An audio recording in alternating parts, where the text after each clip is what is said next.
sosial medianya di IG dan FB, dan juga tonton YouTube Cyber Kreasi karena di sana banyak konten-konten yang mengenai literasi digital lainnya. Jangan lupa harus mensubscribe YouTube Cyber Kreasi tersebut. Baik, teman-teman semua yang kami hormati, kita akan masuk ke sesi ketiga. Beliau adalah guru SMA Negeri 8 Pekanbaru. Mari kita sambut Bapak Dr. Randos Owan Hasanuddin, SAG, RO, AKP, MA, MKes. Selamat sore, selamat siang menjelang sore, Pak Owan. Ya, selamat sore. Selamat sore, Pak Owan. Apa kabar? Alhamdulillah baik. Alhamdulillah baik. Sudah siap untuk sesi pemaparannya pada sore hari ini? Insyaallah. Baik, Pak Owan nanti akan memaparkan mengenai etika digital. Jadi kita akan sama-sama belajar bersama-sama dengan Pak Owan, dan izinkan saya Pak Owan untuk mengingatkan waktunya 20 menit dan kami akan mengingatkan di 5 menit terakhir. Baik. Mudah-mudahan 10 menit selesai. Baik, Pak. Iya, baik. Bismillahirrahmanirrahim. Alhamdulillahirabbil alamin. Assalatu wassalamu ala nabiyyina Muhammadin wa ala alihi wa sahbihi ajma'in. Amma ba'd. Rabbi shrah li sadri wa yassir li amri wa hlul 'uqdatam min lisani yafqahu qawli bi rahmatika ya arhamar rahimin. Tahiyyati alaikum jami'an. Assalamualaikum warahmatullahi wabarakatuh. Waalaikumsalam warahmatullahi wabarakatuh. Alhamdulillah wa syukurillah bi ni'matillah. Wabil khusus kepada ini ya, Anda lihat ini semuanya ya emas-emas dan mbak-mbak, ini masih pada muda. Barangkali sayalah yang mungkin dalam kesempatan ini yang lebih pantas mungkin dipanggil Bapak, itu betul. Jadi ini ada mbak-mbak nih ya, terima kasih juga kepada Mas Irman ya, Mas Fikri tadi. Namun ya untuk menghargai, karena ada ibu dosen, menghargai keilmuannya ya, ini sebetulnya mbak-mbak ini ya, kepada ada ibu Medanita, ada ibu Dioni, bahkan ini Pak Yudi pun ini masih emas-emas ini nampaknya. Baiklah, dalam kesempatan ini pertama izinkan saya untuk men-share screen dulu.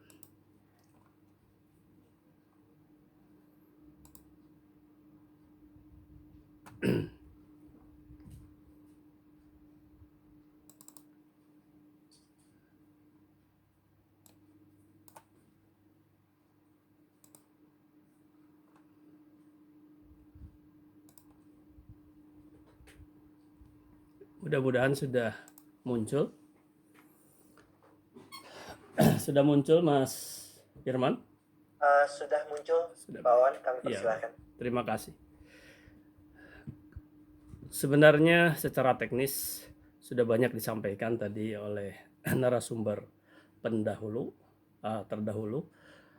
Kemudian barangkali ini secara apa ya, mungkin secara psikologis atau juga secara sosial kemasyarakatan kita melihat tentang digital ethics, etika digital atau etika memanfaatkan atau menggunakan teknologi digital. Baik, kemudian kalau saya lihat nampaknya sepintas dari audien ini adalah semuanya kaula muda. Narasumbernya pun masih pada muda. Jadi barangkali pantasnya adalah anak-anak saya. Oleh karena itu, saya seorang guru, maafkan dan izinkan apabila bukan menggurui, tetapi barangkali dalam sapaan sudah terbiasa kadang-kadang memanggil dengan sapaan antum dan lain sebagainya. Ini nampaknya adalah anak-anak kami. Sangat strategis sekali acara ini diberikan kepada kaula muda. Ada 4 hal barangkali yang akan dipresentasikan. Yang pertama tentang pengertian dari digital ethics itu sendiri, kemudian latar belakang, tujuan, dan ya contoh panduan sebenarnya tadi secara teknis sudah disampaikan udah tersampaikan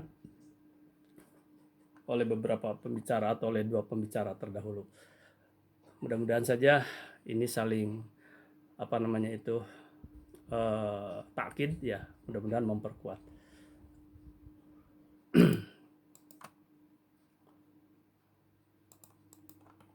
Maaf, tidak.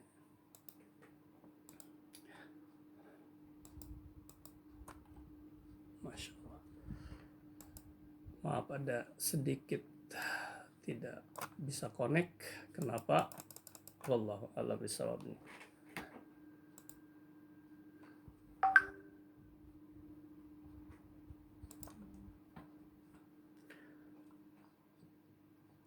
Kalau tadi saya lihat presentasinya dengan huruf-huruf yang relatif kecil, karena saya ini sudah relatif tua, jadi hurufnya besar-besar saja. Ini barangkali tidak di show screen kan, seperti ini aja. Pengertian digital etik kita lihat dari 2 sisi, yaitu dari sisi etimologi dan terminologi. Tapi kita coba dulu untuk di show screen kan. Oke, baik. Jadi digital etik ada 2 kata, yaitu dari digital dengan ethics. Jadi digital secara etimologi adalah berasal dari kata Yunani atau bahasa Yunani, yaitu digitus. Artinya ini, jari jemari, digitus, jari jemari. Jari ini ada 10. Kalau secara angka 10 itu berarti 1 dan 0. Jadi 1 itu adalah on, 0 itu adalah off. Tadi Ibu Medanita ada menyinggung tentang akupunktur. Di akupunktur itu ada filosofi yin yang. Jadi yin itu adalah 0, yang itu adalah 1.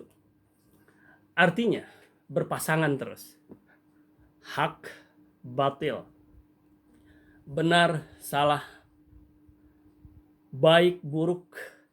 Nah inilah salah satu yang menentukan adalah digitus jari-jari kita. Oleh karena itu, ya pada saat ini kita sedang berbicara bagaimana kita bijaksana di dalam melakukan aktivitas yang berkaitan dengan digital. Kemudian secara terminologi, ini berkaitan dengan teknologi informasi, kemudian ya kaitan dengan teknologi komputer, internet, ya ada angka-angka, kode-kode dan lain sebagainya.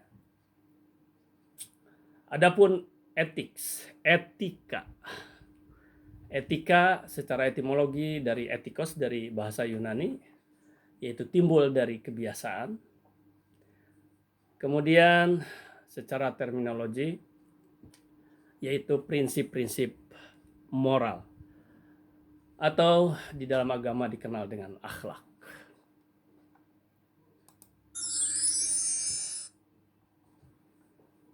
Latar belakang munculnya etika digital ini diantaranya adalah bahwa komunikasi digital itu bersifat global. Artinya tidak terbatas oleh atau yang pertama tidak berada di ruang hampa, yang kedua tidak terbatas oleh ruang tertentu, tetapi ini sudah merupakan satu komunikasi yang sifatnya global. Yang kedua, tentu saja ini ada terjadi interaksi antar kultur. Jangankan secara global antar negara. Di republik ini juga sudah terdiri dari berbagai etnis. Para peserta sekalian, terutama ini Ananda, banyak nampaknya saya lihat yang dari SMA. Ya.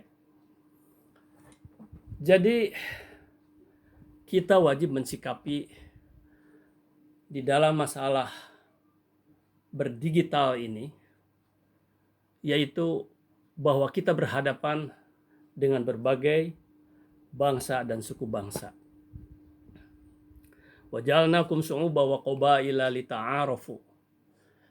Memang berbangsa-bangsa dan bersuku-suku bangsa ini kami jadikan, kata Allah, dan salah satu tujuannya adalah untuk berta'aruf, untuk saling kenal mengenal melalui sebuah interaksi. Nah, sekarang qadarullah pada, ya sebutlah zaman milenial sekarang khususnya, ya, yang konon katanya ini adalah yang serba digital, ya era 4.0 ini dipermudah oleh Allah untuk interaksinya. Akan tetapi ternyata fakta membuktikan bahwa di era digital ini ada atau terdapat dampak positif dan dampak negatif. Nah, oleh karena itu, untuk mengatasinya, salah satu cara adalah perlu adanya etika bermedia digital. Nah, itu barangkali ya kalau kita rangkum latar belakang, ya sebagian latar belakang dari perlunya etika bermedia digital ini. Adapun tujuannya adalah yang pertama, ya sebagaimana judulnya juga, ya jadi bijak berkomentar di ruang digital, bijak berkomunikasi berinteraksi di ruang digital. Maka tujuannya adalah untuk lebih bijak lagi di dalam bermedia digital. Kemudian yang kedua, untuk memahami informasi negatif. Artinya, kita harus mampu memilah dan memilih mana informasi yang negatif yang justru harus kita hindari. Kemudian, yang ketiga, tujuannya adalah agar kita bisa berpartisipasi interaksi sesuai etika digital dan peraturan yang berlaku. Barangkali nanti kita kembangkan di dalam diskusi. Yang keempat, agar kita bisa bijak bertransaksi digital sesuai peraturan yang berlaku. Karena ya digital ethic ini juga dinamakan sebagai information ethic. Jadi antara ya melaksanakan kegiatan-kegiatan yang menggunakan media tidak terlepas daripada adanya transaksi juga pada saat ini. Apalagi pada 4.0 ini, ya bermunculan online shop diantaranya atau startup. Nah, itu berkaitan dengan masalah, diantaranya adalah masalah transaksi. Kemudian khususnya ini barangkali kepada kaula muda dan ananda yang mungkin kebanyakan ini nampaknya SMA, saya akan sampaikan supaya mudah untuk mengingat karena banyak sekali etika yang harus kita gali. Tetapi coba saya sampaikan tentang etika atau panduan etika digital dari kata etika itu sendiri. Jadi E-nya adalah kita harus punya rasa empati. Apa itu empati? Empati itu kita memposisikan diri pada seseorang yang dalam kondisi buruk. Itu empati. Jadi barangkali PP-nya atau panduan praktiknya empati itu ya kalau orang Jawa katakan tenggang rasa, ya tenggang roso tepo seliro gitu. Jadi kita harus menenggang rasa, ya, dan menumpuk diri kita bagaimana kalau dalam kondisi seperti itu. Nah, ini untuk menimbang hal-hal yang sifatnya informasi yang negatif diantaranya terhadap orang lain. Maka posisikan kita seperti halnya orang lain yang mendapatkan posisi seperti itu. Artinya apa? Ketika kita mendapatkan banyak sekali, tadi sudah disampaikan tentang hoax dan lain sebagainya. Jadi etika ini pada dasarnya adalah kalau tinjauan dinul Islam yaitu akhlak kita beramaliyah yang berkaitan dengan digital ini. Kemudian yang kedua, T-nya. T-nya adalah teladan. Ketika kita misalnya membuat suatu konten atau juga mengunggah, kita tidak membuat, bisa saja orang lain yang membuat, kita mengunggah, atau kita tidak membuat, kita tidak mengunggah, tetapi kita men-share-nya, menyebarluaskannya. Nah, ini kita harus jadi teladan. Dalam artian teladan itu menjadi contoh apa yang kita buat, atau apa yang kita unggah, ataupun apa yang kita share, walaupun bukan milik kita ataupun milik kita. Kita harus menjadi uswah hasanah, contoh kebaikan bagi orang lain. Oleh karena itu, kita juga harus teliti, harus mentelaah. Jadi sekarang kan banyak sekali ya kejadian-kejadian yang kita lihat, kita saksikan, kita dengar yang berakibat buruk.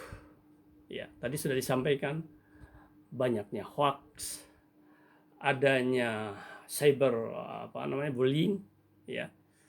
Jadi perundungan yang ada di dunia digital ini, di dunia maya ini. Kemudian apa lagi ya? Body shame misalnya, perundungan terhadap keadaan fisik seseorang. Nah, hal ini adalah akibat dari apa? Akibat kita tidak menjadi teladan, akibat kita tidak mentelaah dan meneliti hal-hal konten untuk yang berkaitan dengan digital ini. Kemudian yang I-nya itu adalah bagaimana kita untuk bisa meneliti, bagaimana kita bisa uswah, tiada lain dan tiada bukan adalah melalui ilmu. Kalau seorang imam Mohon izin Pak Owan, ya, waktunya 5 menit lagi. baik. Ya, Ini lanjutkan. tinggal slide ini memang. Nah, terima kasih Pak Irman. Ada ulama hadis yaitu Imam Al-Bukhari mengatakan al-ilmu qabla al-qawli wal amali. Jadi sebelum kita mengatakan sesuatu, mengerjakan sesuatu, diilmui dulu, dipahami dulu, harus tahu dulu ilmunya. Agar apa? Agar kita memiliki satu karakter, yaitu integritas kita. Integritas itu adalah kejujuran. Kemudian K-nya adalah kritis.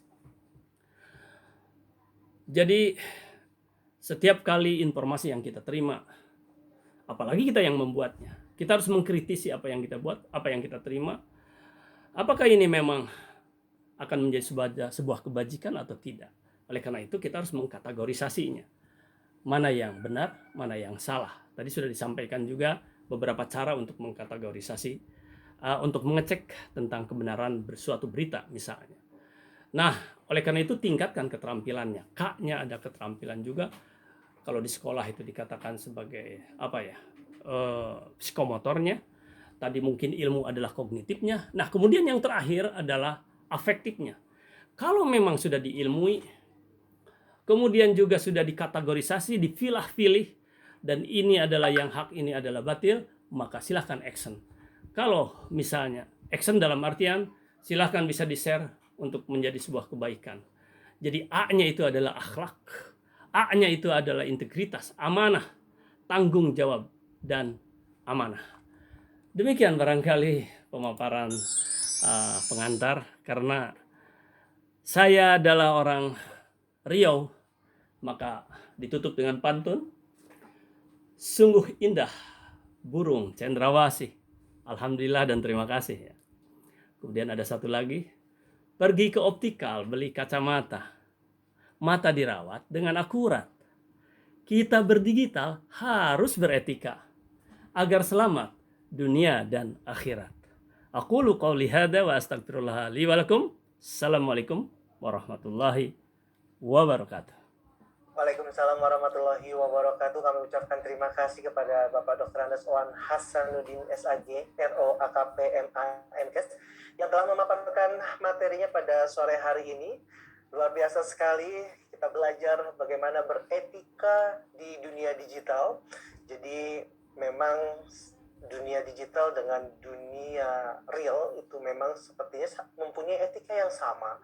Jadi harus saling menghargai, lalu kemudian kita juga harus tahu bagaimana menghormati dan lain sebagainya. Dan saya mencatat etika ini tadi Pak Owan mengatakan bahwa E-nya itu adalah empati, teladan atau teladan, teliti, lalu kemudian I-nya itu adalah ilmu, integritas, lalu kemudian K-nya kritis, dan A-nya itu adalah action, akhlak, amanah. Luar biasa sekali, dan mudah-mudahan teman-teman peserta webinar hari ini bisa memahami apa yang dipaparkan oleh Pak Owan pada sore hari ini. Kami ucapkan terima kasih Pak Owan atas pemaparannya pada sore hari ini. Ya, Pak Owan, nanti kita akan bertemu kembali di sesi tanya jawab setelah sesi keempat. Baik. Kami ucapkan terima kasih sekali lagi teman-teman. Kita akan masuk ke sesi keempat. Tidak terasa ternyata kita sudah masuk ke narasumber keempat. Tapi sebelumnya seperti biasa saya akan mengingatkan kepada teman-teman, Bapak dan Ibu,